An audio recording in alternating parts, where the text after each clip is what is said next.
Now, I am using, if you're new, welcome. Hi, how you going? This is my crazy little quirky bit where I try and focus in on what I'm doing. What am I showing you?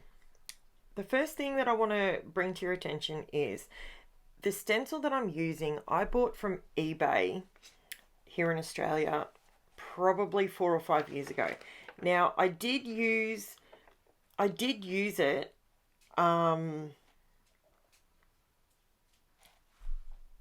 when was it? I think I used it a couple of weeks ago. And instead of throwing it out, because it's sticky, so it's got like a low tack adhesive on, well, it says low tack, but looking at me peeling it up there, it feels like it's going to just rip my paper, but it doesn't. It's okay. All I wanted to do was create a border using some florals. I was trying to use the sheet you can see off to my left hand side there. I was thinking about using that in the center, and I never ended up using it because it just didn't match the colors that I chose. I don't know why. I chose much sort of more pastel sort of colors. Well, they're not pastel, but they're on the lighter, so they're not bright, they're lighter. So, but that's okay. I'll use that another day. That's fine.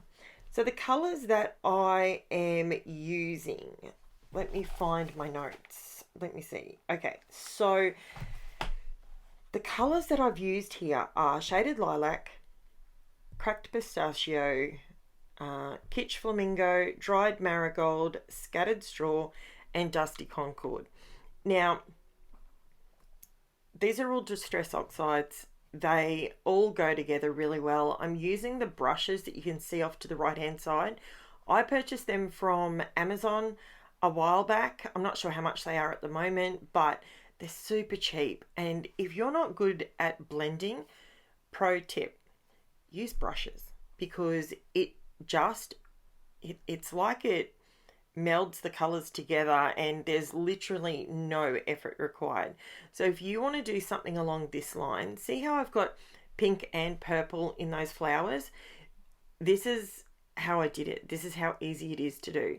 So I am using the mint tape that was gifted to me by Shay. Thank you so much. It really is all that and more. It really is pretty good, really good tape. So what am I doing now? I'm still working on the border. Sorry, I was looking at my notes and I'm firing on all cylinders this morning. So I tried recording this voiceover last night and I yawned like 5 times in the first 4 minutes. So I just gave up. I thought I'll come back in the morning and go off the top. It'll be fine. Okay, so now we're getting to the good bit. So I've done all the stenciling around the outside. I've used multiple different colours. It's not really a rainbow, it's just some colours that I liked. And now it looks like I destroyed it. Don't stress. Keep watching. Trust me, it comes together in the end. What I wanted to do by doing the stenciling around the outside, and this is why I didn't measure it when I was doing it, because I intended to cut the edges out and create sort of like a wobbly border, just to create more interest. Sometimes when we create borders, we always think of a harsh square line. I urge you to start thinking about your borders in a different way. So think about them. You can use border punches. You can do stamping and cut it out like this. You can literally stamp and die cut if you've got dies, and you can build them up on top of each other to create this sort of an effect. You could use stencils, and you could use texture paste and stencils and then cut around the edge. You could do them in strips and then add them to your layout strip by strip. You could do it that way as well. There's so many different ways to create different borders. And I've got to tell you, borders, for me, borders take your layout from, oh yeah, that's a 12 by 12 layout, to wow, that really stands out. What has she done on that layout? 90% of the time, it will either be some simple pen work or a fancy border. That's what it comes down. And sometimes not even a fancy border. Sometimes just a contrasting border. That on its own can create a really good layout and lift your layout from ho-hum to it's just a layout to the next level where it just pops and it's amazing. So as you can see, while I've been waffling about borders, I've cut out my border. You can see that it's not square. I've organically cut it out, so I'm going around leaves and whatnot. Okay, so there I was. This is me still thinking that I can possibly use this. Maybe it's the plastic. No, it's not the plastic. It's the colours, Karen. It's the colours. Don't stress. I finger tap for 3 seconds and realise it's not going to work. So I am... Oh, have you got a coffee? Are you enjoying a coffee this morning when you're watching this? I've got a coffee. Cheers. Right. So once I do this is where I realise, okay, I'm going to use this stencil until it's dead, right? Like I'm using it to death. So I had to clean the oxides off it because I didn't want to transfer the oxide ink to the inside part of this, not the way it would have if I just put texture paste over it. So the way I had oxides on there, right? So if I had have run over that with the texture paste, for those that don't have distress oxides and don't understand what they do, they're water reactive. So you wet them in any way, shape or form and they will reactivate and they will transfer onto whatever surface you're working on. So I cleaned off my stencil. I didn't know if I'd be able to do that with this stencil because I've already done texture paste through this stencil. The stencil came and it's sticky back. That's what it is. It's giant. It's essentially just a giant sticker. And I truly didn't know if I'd be able to use it this many times. I've put this stencil down probably 1, 2, 3, 4, 5, 6, 7, 8, 9, 10. Probably 12 times I've put this stencil down. Both times I've used the TCW-LIGHT and Fluffy modelling paste, which is, for me, that and the Ranger texture paste, it's much of a muchness. They're pretty much, for me, they feel very, very similar, if not the same. So I used it, and I've used that stencil to death now. It was at this point after I'd done that I put it in the bin. So I didn't try and salvage it for any further layouts. I do have another, so I bought them in, I think I bought them in like 1 meter lengths. So I've still got 2/3 of a length of that stencil. So now this is my mint tape that I used the other day. Again, like I said, if I'm going to recommend something to you guys, I'm going to make sure I give it a really good workout. Now, this particular strip of tape, as you can see, with Uncharted Mariner down one side, I've already used it. You can see by the black underneath me, I've already run this along here, this tape up and down around another border. So I'm giving this a really good workout, and it just keeps sticking. And I'll be honest with you, when I lifted it then, I actually stuck it back on my cabinet and it's still hanging on there this morning. That bit of tape is not done yet. So I'm actually thinking what I'm going to do is see if I can use a wet wipe, clean it off, and see if I can use it again today. See, if I can get a piece of tape that will work like that, then it's worth the money to buy. That's my opinion. I use the green one because I can get that here in Australia. I've been using that one and I can use it over and over, but I don't think, see here I'm using it again, same strip. And for me, I didn't know if, I don't think I could use the green one as many times as I've used this mint tape. But that being said, I will continue to test it.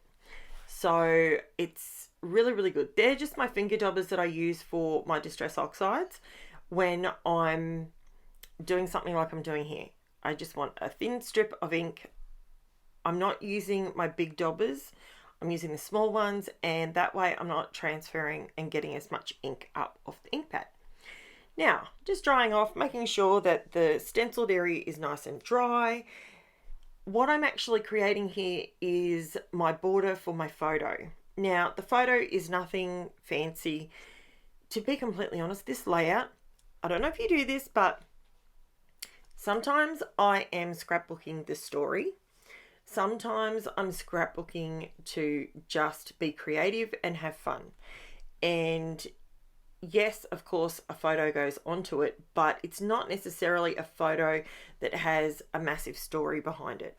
So this particular photo was me just sitting in my craft room probably 2 years ago, and I thought, you know what, I could use this photo and just go to town with whatever pattern, whatever colors, whatever I wanted to do.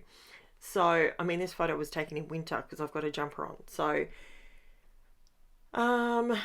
okay. So then I go around the outside edge with the dusty Concord. This is where if you're using light colors like this, if you bring in one darker color, doesn't necessarily have to be black. So I'm using dusty Concord because it's in the purple range. So it is a nice contrast to the shaded lilac that I've used. It gives it that shadow. That's what you're looking for when you're adding a darker color onto it, is a little bit of a shadow. It gives you that drop effect, which I absolutely love. So that is why I'm going around the edges. That dauber's nearly dead, by the way. It's because of the way that I run it along the edge sometimes. If you're constantly running your daubers along the edge of something, the paper is giving it, essentially it's giving it a paper cut. That's what it's doing. So you won't get as long out of your tools or your daubers, but that doesn't stress me because as far as I'm concerned, the amount of layouts that I create, if I had to replace those daubers every 12 months, that would be fine, because I've had these now for, well, actually, no, I haven't had them for that long because I haven't had my distress oxides for that long. I think I bought these for my birthday last year. I think that's when I got them. So I've had them for 6 months. So that's not too bad. Okay, so this is where I decided I wanted to bring in some colour, but what I'm doing is very, very light-handed, very, very gentle. I'm swiping a little bit of the distress oxides on top of the texture paste. I'm not trying to create lots of colour in the background. I still want to see some white peeking through, but it allows it sort of grabs onto the edges of the texture paste of the florals and the leaves and the branches, and see how it just makes them pop just that little bit more. So now normally I always reach for mustard seed when I think of a yellow, but I need to start utilizing things like scattered straw a little bit more, and don't always go for the super bright. Sometimes these lighter colors can work just as well. So, I mean, here in Australia, we're in summer at the moment. So these colors are sort of more spring, but that's okay. Doesn't matter. You can scrap whenever you like. You can have photos from winter and scrap them in summer. Might make you feel like you've cooled down a little bit. So I'm just flattening out my page because I did add some water to it and there's no gesso on it whatsoever. So now I'm going through with my craft foam. Now this adhesive craft foam, I have to say, I'm a little disappointed, Spotlight. I only bought this yesterday and there's no stick on the red foam. It's supposed to be, one side is supposed to be sticky. and have adhesive on it, and it doesn't. Look, am I going to cry a river over it? No. Why? Because I add glue to everything. Because 10 years down the track, I don't want to open an album and have everything fall off into my lap and go, well, that was X amount of time wasted. You know, I don't want to do that. So I always add glue, and trust me, art glitter glue, nothing's ever moving from that. That stuff is amazing. Amazing, amazing, amazing. So what else can I tell you? I've told you everything I've used. What else can I tell you? This week I am cranking out some slightly different scrapbook pages. I am, for example, I don't scrap these sort of colours very often, but I think it works. I was, right from the beginning, I actually had the idea of having my photo off to the left-hand side, the right-hand side, and have my title sort of run down the side. But then I realised, you know what? I don't want it like that. I want it in the centre. And I was looking for a gold or a silver title. That's what I wanted. Didn't want to go to my Cricut. I didn't want to cut a title. I wanted a ready-made title. And that's when I realised in this HEIDI SWAPP packet, humour me, if anyone knows what this particular HEIDI SWAPP sticker set is called, letters, whatever you want to call it, if you know what it's called, can you let me know? Because I have foolishly cut the name of it off and I don't know what they're called. And as you can see, I've got heaps there, but I avoid using them because I don't know what they're called, and I hate doing that to you guys. I want to be able to tell you what I actually... Did you see that? I just put that down perfectly then. Perfectly straight. Winning! So, okay. So, I want to know what they're called. I don't know. So, if you know what they are, or if you own them, please let me know. That would be awesome. Because I'm hopeless. I went through and, with my organising 12, 18 months ago, I cut the end off so that it would fit in the box. And yeah. So this word I just pulled out of the Tim Holtz Big Chat stickers, and I don't use them nearly enough. For the amount of money I spent on them, I had to have them. I had to have all the sets. And I don't use them very often at all. I need to use them more often. Maybe I should challenge myself to use a lot of those words on a page. You know what? That's what I'm going to do. I'm going to challenge myself to do that. Because I like to use up my supplies so I can buy more. There's no point in, and I've said this so many times, if you're new to my channel, I've said this millions of times, we all have collections. Some people call it a stash. I call it a collection because over years and years and years, I have been collecting and squirreling things away that I love to look at, that make me happy, that make me feel good. And you know what? It all doesn't last forever. What's the point of having it all there if you're never going to use it?